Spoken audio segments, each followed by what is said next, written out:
Engelbert Humperdinck. Thank you.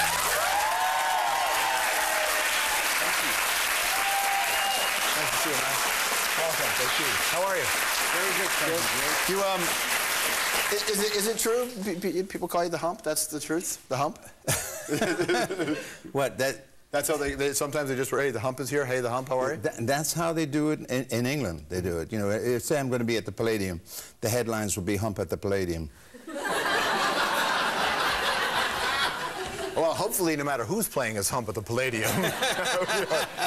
You're still on the road. I mean, you got this tour. What can people expect from this tour? Like, what does this version of you have to tell people now?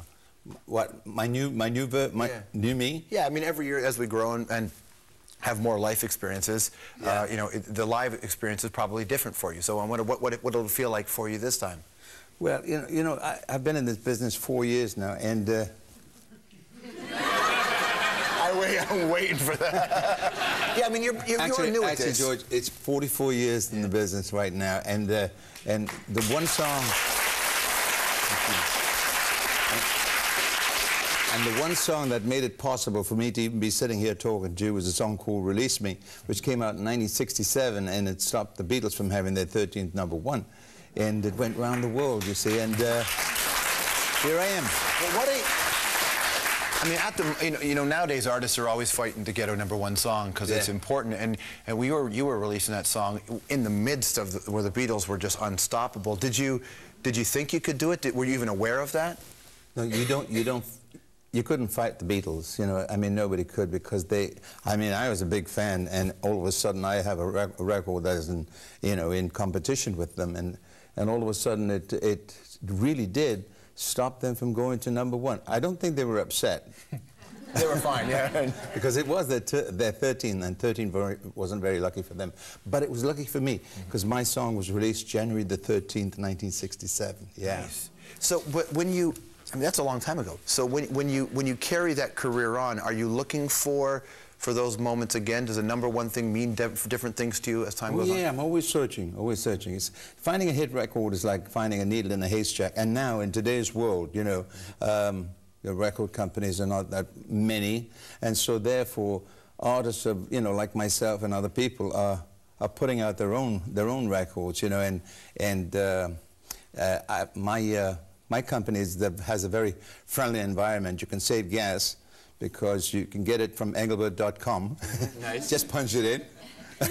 Engelbert, if you need to spell it, it's right there. Right? It's right there. But that's how we do it today, you know. And as a matter of fact, last night in Los Angeles, I was recording a song that was given to me way back in, I don't know, over 30-something odd years ago. And I went to London to record it. I had the song called Spanish Eyes, Wonderland by Night, and Strangers in the Night. And Bert Camford gave it to me personally. So we went to London, I recorded it, and when I finished it, my manager at the time, Gordon Mills, says, you can't have Strangers in the Night. I said, why not? He said, Frank wants it. You're talking about Frank Gehry, the architect. Well, Frank is Sinatra, and Frank just says enough, yeah, right? When Frank says he wants something, he gets it, you know, so therefore... Were you pissed off about that? Slightly pissed. Yeah. Yes, I was. But all these many years later, last night I went to the studio and I did my own arrangement, and I re-recorded the song, Strangers in the Night, and hopefully, you know, Frank, if you're listening, Frank's going to always re-release it. Frank's always listening. I know he's listening. He's yeah. always. Before you were coming on the show, there was a guy in the audience had asked me a question, and he yelled it out, and it's a great question. He said, 150 million albums sold. How many women's panties thrown on you did that translate to on stage? Was it 1 for 1 or 1 for 3? I don't know, but it did upset me because none of them fit me. Absolutely none of them fit me.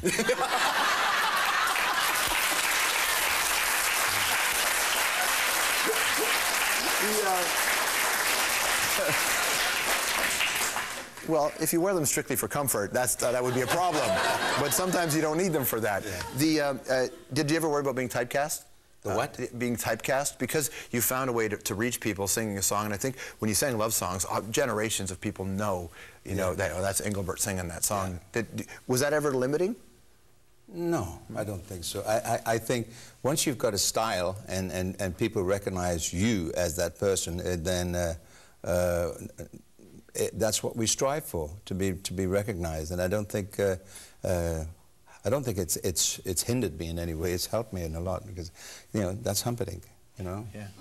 That's the hump. That's the hump, yeah, for sure. The are you most known, you think, for will your greatest impact be the songs or the fact that the sideburns became very popular under you? These became very popular under you. Oh, the sideburns. Yeah. Oh yeah, these. I mean, people used. I started this, by the way. Mine started in 1965. Elvis put his on in 1972. Yeah. Okay. And I told him, I said, Elvis, I said, you stole my sideburns. He says, hell, if it looks good on you, it's going to look good on me.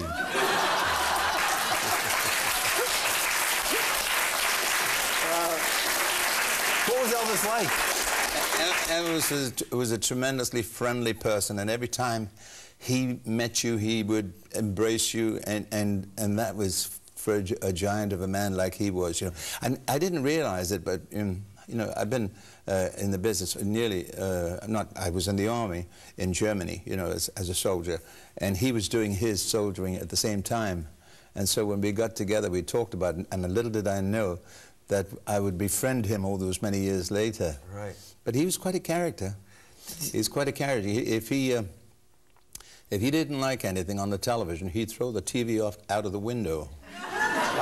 And you also hear those great stories of him shooting. Now, if your dad did it, you think your dad was an ass. But when Elvis did it, it was kind of charming, wasn't it? Well, Elvis was Elvis. He was Elvis. Yeah. Did you ever, you know, when you reach a certain level of stardom where your name comes to mean something, and obviously your career speaks for itself, but I know that we all, I mean, you're still a human being, and I know Elvis went through this, when your outside life is so noisy, and it doesn't jive with what's going on inside. Like, what was that struggle like?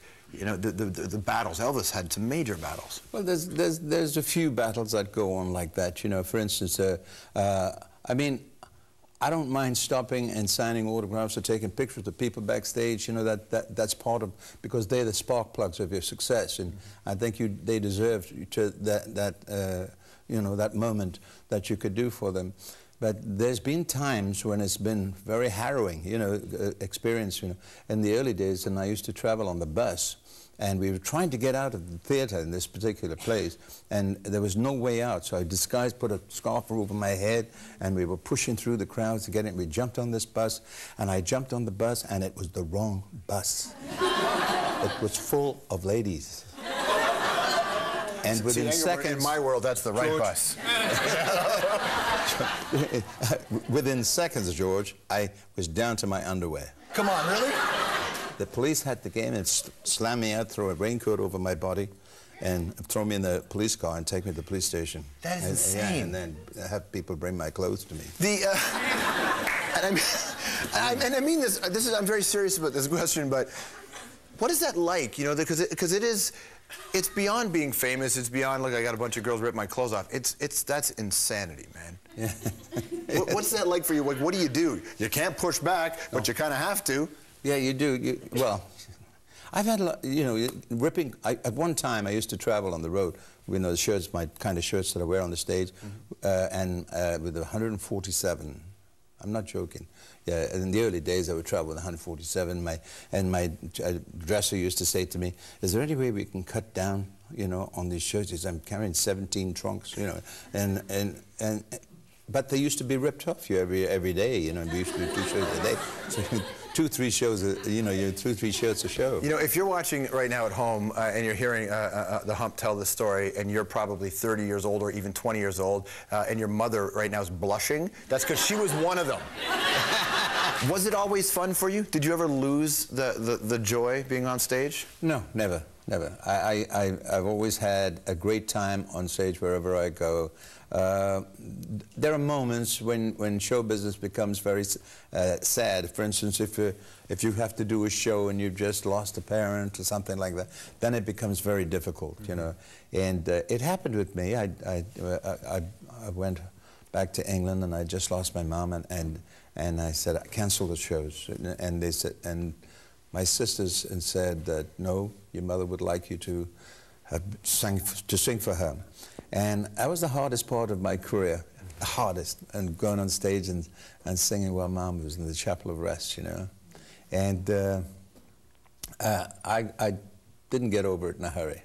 Tell me about your mother. We all know about your career and your fans, but what was your mother like? She's amazing. You know, she was a mother of 10, and everybody asked my father if he was Russian, but he was just taking his time. You know?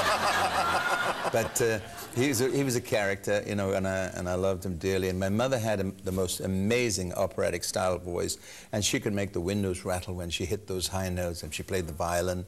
And I think I got my power of my voice from Mum, you know, and I think I was very lucky to have had a mummy like it. Remember when you were a kid walking around and hearing her sing and just listening? Because my mother used to play guitar and sing to me when I was a little kid, and those memories stay with you because it's just something really special to watch a parent be creative. Because people forget that their parents have lives and stories, and you know, they just think of them as the person who raises them. But to see your mother doing that must have had more than just a singing impact, and emotional. Boy, when she hit those notes, you know. Is that when you knew? Is that when you knew you wanted to be a singer? No, I wanted to be a musician because she was a musician. I wanted to be a musician, and I started playing the saxophone, you know, and I was not too good at it, you know. But so I was happy that I found my instrument in my throat, and it's easier to carry around too. You know? It's easier on your crew for sure. You know, I'm a huge music fan, and people who love music are always in search for the great song. Are you looking for something, because you have your own songs and then songs that you'll cover, but what are you looking for or listening for in a song? I think you look for a good subject matter, you know, something that is going to tell a nice story, and most of all, a melody that is going to be catchy. And the introduction to the song has to be very, very good in order to, as soon as they hear that intro, people say, "Oh, that's so-and-so," you know. And finding that kind of music is very difficult. You know, in today's world, it's very difficult to remember the songs that are being out right now.